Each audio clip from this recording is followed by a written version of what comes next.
शांति। बाबा good morning. आज बाबा के 13 नवंबर 2020 के महावाक्य हैं। बाबा ने सार में कहा, मीठे बच्चे, ये भूल भुलैया का खेल है। तुम घड़ी घड़ी बाप को भूल जाते हो। निश्चय बुद्धि बनो तो इस खेल में फंसेंगे नहीं। बाबा ने प्रश्न पूछा, कयामत के समय को देखते हुए तुम बच्चों का कर्तव्य क्या है? तो बाबा ने उत्तर में कहा, तुम्हारा कर्तव्य है अपनी पढ़ाई में अच्छी रीति लग जाना और बातों में नहीं जाना है। बाप तुम्हें नैनों पर बिठाकर गले का हार बनाकर साथ में ले जाएंगे। बाकी तो सबको अपना अपना हिसाब किताब चुकतू करके जाना ही है। बाप आए हैं सबको अपने साथ घर ले जाने। बाबा ने हम सब ने गीत सुना, दूर देश का रहने वाला आया देश पर आए। ओम शांति। रूहानी बाप रूहानी बच्चों को बैठ समझाते हैं। भारत खास और दुनिया आम सब विश्व में शांति चाहते हैं। अब ये तो समझना चाहिए, जरूर विश्व का मालिक ही विश्व में शांति स्थापन करते हैं। गॉड फादर को ही पुकारना चाहिए कि आकर विश्व में शांति फैलाओ। किसको पुकारें वो भी बेचारों को पता नहीं है। सारे विश्व की बात है ना, सारे विश्व में शांति चाहते हैं। अब शांति का धाम तो अलग है जहाँ बाप और आत्मा ही रहती हैं। ये भी बेहद का बाप ही समझाते। अब इस दुनिया में तो ढेर के ढेर मनुष्य हैं, अनेक धर्म हैं। कहते हैं एक धर्म हो जाए तो शांति हो। सब धर्म मिलकर के एक तो हो नहीं सकते। त्रिमूर्ति की ही महिमा है। त्रिमूर्ति के चित्र बहुत रखते हैं। ये भी जानते हैं ब्रह्मा द्वारा स्थापना, परंतु किसकी? सिर्फ शांति की थोड़ी होगी। किसकी स्थापना? शांति और सुख की स्थापना होती है। इस भारत में ही 5000 वर्ष पहले जब इनका राज्य था माना लक्ष्मी नारायण का, तो जरूर बाकी सब जीव आत्माएं जीव को छोड़कर अपने घर गई होंगी ना। अब चाहते हैं एक धर्म, एक राज्य, एक भाषा हो। एक राज्य की स्थापना हो रही है, कोई नई बात नहीं है। ये कोई नई बात नहीं है। अनेक बार एक राज्य स्थापन हुआ है। फिर अनेक धर्मों की वृद्धि होते होते झाड़ बड़ा हो जाता है। फिर बाप को आना पड़ता है। आत्मा ही सुनती है, पढ़ती है। आत्मा में ही संस्कार हैं। हम आत्मा भिन्न भिन्न शरीर धारण करती है। बच्चों को इस निश्चय बुद्धि होने में भी बड़ी मेहनत लगती है। कहते हैं बाबा घड़ी घड़ी भूल जाते हैं। बाबा समझाते हैं ये खेल ही भूल भुलैया का है। इसमें तुम जैसे फंस गए हो। पता नहीं है हम अपने घर अथवा राजधानी में कैसे जाएंगे।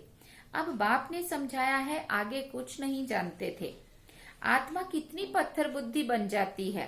पत्थर बुद्धि और पारस बुद्धि का भारत में ही गायन है। पत्थर बुद्धि राजाएं और पारस बुद्धि राजाएं यहाँ ही है। बाबा कहते पारसनाथ का भी मंदिर है। अभी तुम जानते हो हम आत्मा ही कहाँ से आई हैं पार्ट बजाने के लिए। आगे तो कुछ भी नहीं जानते थे। इनको कहते हैं कांटों का जंगल। ये सारी दुनिया कांटों का जंगल है। फूलों के बगीचे को आग लगी ऐसा कभी सुना नहीं होगा।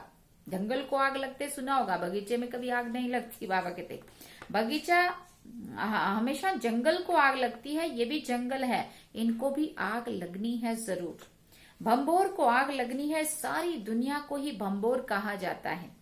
अभी तुम बच्चों ने बाप को जान लिया है। सन्मुख बैठे हो। जो गाते थे तुम्ही से बैठूं तुम्ही से खाऊं, वो सब कुछ अभी हो रहा है।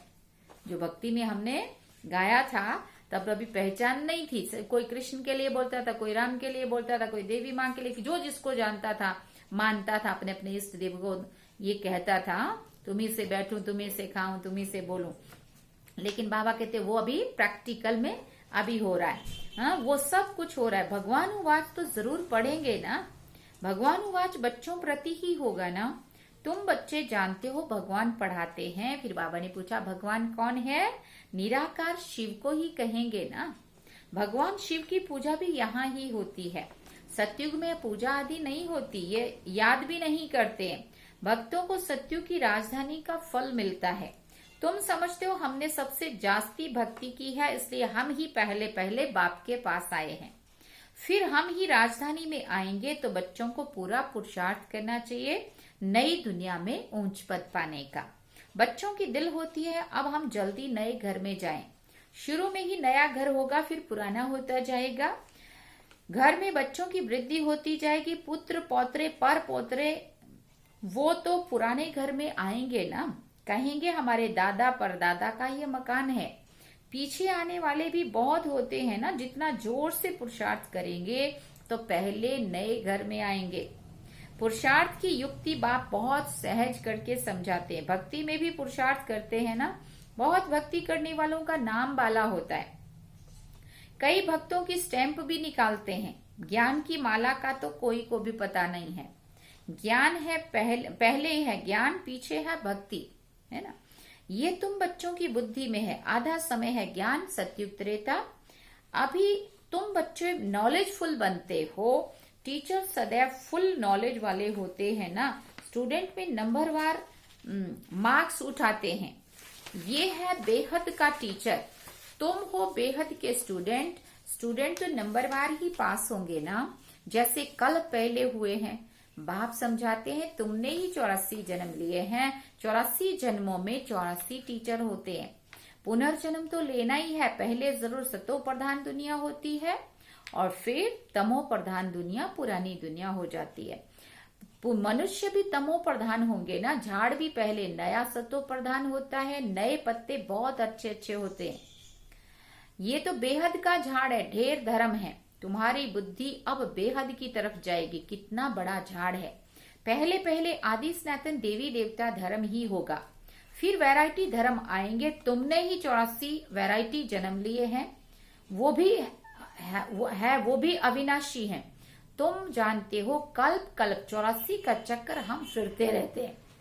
84 के चक्कर में हम ही आते हैं। 84 लाख जन्म तो कोई भी मनुष्य आत्मा नहीं लेती है। वो तो वैरायटी जानवर आदि ढेर हैं, उनकी कोई गिनती भी नहीं कर सकते। मनुष्य की आत्मा ने 84 जन्म लिए हैं, तो ये पार्ट बजाते बजाते एकदम जैसे टायर्ड हो गए माना थक गए, दुखी बन गए। सीढ़ी उतरते सतो प्रधान से तमो प्रधान बन गए हैं। बाप फिर तमो प्रधान से सतो प्रधान बनाते। बाप कहते मैं तमो प्रधान शरीर, तमो प्रधान दुनिया में आया हूं। अब सारी पुरानी दुनिया तमो प्रधान है। मनुष्य तो ऐसे कह देते सारे विश्व में शांति कैसे हो। समझते नहीं है कि विश्व में शांति कब थी। बाप कहते हैं तुम्हारे घर में तो चित्र आदि रखे हैं ना, इनका राज्य था तो सारे विश्व में शांति थी। उसको स्वर्ग कहा जाता है। नई दुनिया को हेवन गोल्डन एज कहा जाता है। अभी ये पुरानी दुनिया बदलनी है। वो राजधानी स्थापन हो रही है। विश्व में राज्य तो इनका ही था ना। लक्ष्मी नारायण के मंदिर में बहुत मनुष्य जाते हैं। ये थोड़ी किसी की बुद्धि में है कि यही भारत के मालिक थे। इनके राज्य में जरूर सुख शांति थी ना। 5000 वर्ष की बात है जब इनका राज्य था। बाबा याद दिला रहे हैं। हाँ, बाबा कहते 5000 वर्ष की बात है जब इनका राज्य था। आधा कल्प के बाद फिर पुरानी दुनिया कहा जाता है। इसलिए धंधे वाले स्वस्तिका रखते हैं चोपड़े में। उनका भी अर्थ है ना। वो तो गणेश कह देते हैं। गणेश को फिर विघ्न विनाशक देवता समझते हैं। स्वस्तिका में पूरे 4 भाग होते हैं। ये सब है भक्ति मार्ग। फिर बाबा ने कहा अभी दीपावली मनाते हैं। वास्तव में सच्ची सच्ची दीपावली याद की यात्रा ही है, क्योंकि आत्मा का दीवा जग रहा है। दिवाली पे जोत जगाते हैं ना, दीवे। कोई कैंडल लाइट करता है, कोई दीवे वैसे जगाता है, कोई सीरीज लड़ियां लगाता है ना, सब कुछ लगाते हैं ना। तो बाबा कहते वास्तव में सच्ची दीपावली क्या है? अंदर का दीप ज्ञान का घी डाल करके जो जग रहा है ना, वास्तव में ये है सच्ची दीपावली, जिससे आत्मा की ज्योति 21 जन्मों के लिए जग जाती है। बहुत कमाई होती है। तुम बच्चों को बहुत खुशी होनी चाहिए। अभी तुम्हारा नया खाता शुरू होता है नई दुनिया के लिए। 21 जन्मों के लिए खाता अभी जमा करना है। अब बाप बच्चों को समझाते हैं अपने को आत्मा समझ कर सुन रहे हो। आत्मा समझ सुनेंगे तो खुशी भी रहेगी बाप हमको पढ़ाते हैं, भगवान उवाच भी है ना, भगवान तो एक ही होता है, जरूर वो आकर शरीर लेता होगा, तब भगवान उवाच कहा जाता है। ये भी किसी को पता नहीं है, तब नेति नेति करते आए हैं। कहते भी हैं वो परम पिता परमात्मा है, फिर कह देते हैं हम नहीं जानते। कहते भी हैं शिव बाबा, ब्रह्मा को भी बाबा कहते हैं, विष्णु को कभी बाबा नहीं कहेंगे।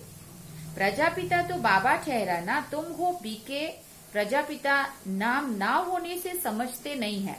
इतने ढेर बीके हैं तो जरूर प्रजापिता ही होगा, इसलिए प्रजापिता अक्षर जरूर डालो तो समझेंगे प्रजापिता तो हमारा ही बाप ठहरा। नई सृष्टि जरूर प्रजापिता द्वारा रची जाती है। हम आत्माएं भाई भाई हैं, फिर शरीर धारण कर भाई बहन हो जाते हो। बाप के बच्चे तो अविनाशी हैं, फिर साकार में बहन भाई चाहिए। तो नाम है प्रजापिता ब्रह्मा, परंतु ब्रह्मा को कोई हम याद नहीं करते हैं, ये लौकिक को याद करते, पारलौकिक को याद करते हैं। याद लौकिक को करते और पारलौकिक को करते हैं। प्रजापिता ब्रह्मा को कोई याद नहीं करते हैं। दुख में बाप का सिमरन करते हैं, ब्रह्मा का नहीं। कहेंगे हे भगवान, अब हे भगवान जब कहा तो ब्रह्मा बाबा को तो नहीं कहा ना, हे भगवान माना शिव बाबा को। हे ब्रह्मा नहीं कहेंगे। सुख में तो किसी को भी याद नहीं करते हैं। जब सुखी होते तो लौकिक अलौकिक पारलौकिक कुछ भी याद नहीं होता।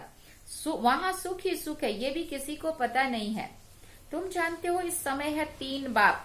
भक्ति मार्ग में लौकिक और पारलौकिक बाप को याद करते हैं, सतयुग में सिर्फ लौकिक बाप को याद करते हैं। वे समझने जैसी बात है। सतयुग में हम देवता रूप में होते हैं तो वहां शिव बाबा की भी पहचान नहीं होती है और ब्रह्मा बाबा की भी नहीं होती। सिर्फ देह को जन्म देने वाला देहधारी बाप जो देवता रूप में होता है उसको याद करते हैं। द्वापर युग से भक्ति शुरू होती है तो आत्मा अपने पिता को पुकारने लगती है तो वो पारलौकिक पिता परमात्मा को याद करती है और अपने लौकिक बाप को याद करती है। वहां भी ब्रह्मा बाबा का कोई रोल नहीं होता है, ना कोई उसको याद भी नहीं करते। फिर जब कलयुग का अंत आ जाता है और संगम युग पे जब शिव बाबा धरती पे आते और शिव बाबा आकर के ब्रह्मा तन का आधार लेते हैं, उनके द्वारा जब हमें ज्ञान देना शुरू करते हैं और वो ज्ञान हमें जब समझ में आता है तो उस समझ के आधार पे फिर अलौकिक बाप का फिर पार्ट शुरू होता है संगम युग पे। जब हम शूद्र से ब्राह्मण बन जाते हैं तो अब फिर यहाँ पे हम लौकिक बाप, अलौकिक बाप, पारलौकिक बाप, तीनों बाप फिर यहाँ मिलते हैं। बाबा ने कहा लौकिक भी है परंतु जानते हैं वो है हद का बाप, उनसे हद का वर्षा मिलता है। अभी हमको बेहद का बाप मिला है जिससे बेहद का वर्षा मिलता है। ये समझ की बात है। अब बेहद का बाप आए हैं ब्रह्मा के तन में हम बच्चों को बेहद का सुख देने। उनका बनने से हम बेहद का सुख पाते। ये जैसे दादे का वर्षा मिलता है ब्रह्मा द्वारा, वो कहते वर्षा तुमको मैं देता हूँ, पढ़ाता मैं हूँ, ज्ञान मेरे पास है, बाकी ना मनुष्यों में ज्ञान है ना देवताओं में ज्ञान है। ये ज्ञान है मेरे में। कौन कहता है? कोई मनुष्य आत्मा में ताकत है ये सब बोलने की? बाबा कहते हैं, शिव बाबा कह रहे हैं ये ज्ञान सिर्फ मेरे में है। मैं तुम बच्चों को देता हूँ ये है रूहानी ज्ञान। तुम जानते हो रूहानी बाप द्वारा हमको ये पद मिलता है। ऐसे ऐसे विचार सागर मंथन करना चाहिए। गायन है मन के जीते जीत, मन के हारे हार। वास्तव में कहना चाहिए माया पर जीत, क्योंकि मन को तो जीता नहीं जाता। मनुष्य कहते मन की शांति कैसे हो? बाप कहते आत्मा कैसे कहेगी कि मन की शांति चाहिए? आत्मा तो है ही शांति धाम में रहने वाली। आत्मा जब शरीर में आती है तब कार्य करने लग पड़ती है। फिर बाबा कहते, बाप कहते अब तुम स्वधर्म में टिको। मैं कौन, है ना? तभी तो जानकी दादी का कैसा पाठ पक्का था, मैं कौन मेरा कौन, मैं कौन मेरा कौन, है ना पक्का। तो अपने स्वधर्म में टिको, अपने को आत्मा समझो। आत्मा का स्वधर्म है शांत, बाकी शांति कहाँ से ढूंढेगी? इस पर रानी का भी दृष्टांत है हार का। सन्यासी दृष्टांत देते हैं और फिर खुद जंगल में जाकर शांति ढूंढते हैं। बाप कहते हैं कि तुम आत्मा का धर्म ही शांति है। शांति धाम तुम्हारा घर है जहां से पार्ट बजाने तुम आते हो। शरीर से फिर कर्म करना पड़ता है, शरीर से अलग होने से सन्नाटा हो जाता है। आत्मा ने जाकर दूसरा शरीर लिया, फिर चिंता क्यों करनी चाहिए? वापिस थोड़ी आएगी, परंतु मोह सताता है। वहां तुमको मोह नहीं सताएगा। वहाँ 5 विकार होते नहीं है। रावण राज्य ही नहीं है, वो है राम राज्य। हमेशा रावण राज्य हो तो फिर मनुष्य थक जाए ना, कभी सुख देख ना सके। अभी तुम आस्तिक बने हो और त्रिकालदर्शी भी बने हो। मनुष्य बाप को नहीं जानते इसलिए नास्तिक कहा जाता है। अभी तुम बच्चे जानते हो ये शास्त्र आदि जो पास्ट हो चुके हैं ना, ये सब है भक्ति मार्ग। अभी तुम हो ज्ञान मार्ग में। बाप तुम बच्चों को कितना प्यार से नैनों पर बिठा कर ले जाते, गले का हार बनाए सबको ले जाता हूँ। पुकारते भी सब हैं, जो काम चित्ता पर बैठ काले हो गए हैं उनको ज्ञान चित्ता पर बिठाए, हिसाब किताब चुकतू कराए वापस ले जाते हैं। अब तुम्हारा काम है पढ़ने से, और बातों में क्यों जाना चाहिए। बाबा कहते कैसे मरेंगे, क्या होगा, डैश डैश, इन बातों में हम क्यों जाएं। ये तो कयामत का समय है, सब हिसाब किताब चुकतू करके वापस चले जाएंगे। ये बेहद का ड्रामा का राज तुम बच्चों की बुद्धि में है और कोई नहीं जानते हैं। बच्चे जानते हैं हम बाबा के पास कल्प कल्प आते हैं बेहद का वर्षा लेने। हम जीव की आत्माएं हैं, बाबा ने भी देह में आकर प्रवेश किया है। बाप कहते हैं मैं साधारण तन में आता हूँ, इनको भी बैठ समझाता हूँ कि तुम अपने जन्मों को नहीं जानते हो और कोई ऐसे कह ना सके कि बच्चों देही अभिमानी बनो, बाप को याद करो। अच्छा, मीठे मीठे सिकिल दे बच्चों प्रति माता पिता बाप दादा का याद प्यार और गुड मॉर्निंग। रूहानी बाप की रूहानी बच्चों को नमस्ते। हम रूहानी बच्चों की रूहानी माता पिता बाप दादा को दिलवा चांद सिकवा प्रेम से याद प्यार, गुड मॉर्निंग, नमस्ते, थैंक्स बाबा जी। अवधारणा के लिए मुख्य सार है, याद की यात्रा में रहकर सच्ची सच्ची दीपावली रोज मनानी है। सुना, ये 2 दिन के लिए नहीं, अपना नया खाता 21 जन्मों के लिए जमा करना है। दूसरा पॉइंट, ड्रामा के राज को बुद्धि में रख पढ़ाई के सिवाय और किसी भी बात में नहीं जाना है। सब हिसाब किताब चुकतू करने हैं। वरदान में बाबा ने कहा, लगन की अग्नि द्वारा एक दीप से अनेक दीप जलाने वाले सच्चे सेवाधारी भव। जैसे दीपावली पर एक दीप से अनेक दीप जगाते, दीप वाला मनाते हैं, दीपक में अग्नि होती है, ऐसे दीपकों में लगन की अग्नि हो। अगर एक एक दीपक के साथ लगन लग गई तो यही सच्ची दीपावली है। तो देखना है कि हम दीपक लगन लगाकर अग्नि रूप बनने वाले, अपनी रोशनी से अज्ञानता का अंधकार मिटाने वाले सच्चे सेवाधारी हैं। स्लोगन में बाबा ने कहा, एक बल एक भरोसा, इस पाठ को सदा पक्का रखो तो बीच भंवर से क्या होगा, सहज ही पार हो जाएंगे। एक बल एक भरोसा, इस पाठ को सदा पक्का रखो तो क्या होगा, बीच भंवर से सहज ही पार निकल जाएंगे। अच्छा, ओम शांति। ये थे आज के बाबा के महावाक्य। आज देखो गुजरात में दिवाली का त्योहार शुरू हो गया है। गुजरात में जब दिवाली मनाते हैं तो 11 जो पिछले कल थी उस दिन से शुरू कर देते हैं। 11, आज बाघ बारस, तो बाघ बारस की आप सभी को हार्दिक शुभकामनाएं। और आने वाले कल है धनतेरस, उसके लिए भी एडवांस। और वैसे तो रोज हम मुरली भी सुनेंगे, रोज के दिन की रोज शुभकामनाएं मिलती रहेंगी 4-5 दिन लगातार, है ना। भले तिथि इकट्ठी है, छोटी दिवाली बड़ी दिवाली दोनों इकट्ठी है, तो वो एक ही दिन में 14 तारीख को दिवाली का भोग लगेगा शनिवार को, और 15 तारीख को फिर कुछ नहीं है, खाली दिन है। 16 तारीख को भैया दूज और भाई बीज बोलते हैं गुजराती में, और न्यू ईयर का भोग लगेगा। तो अभी हम बाबा को याद करते हैं रोज रोज, फिर मिलते रहेंगे। ओम शांति।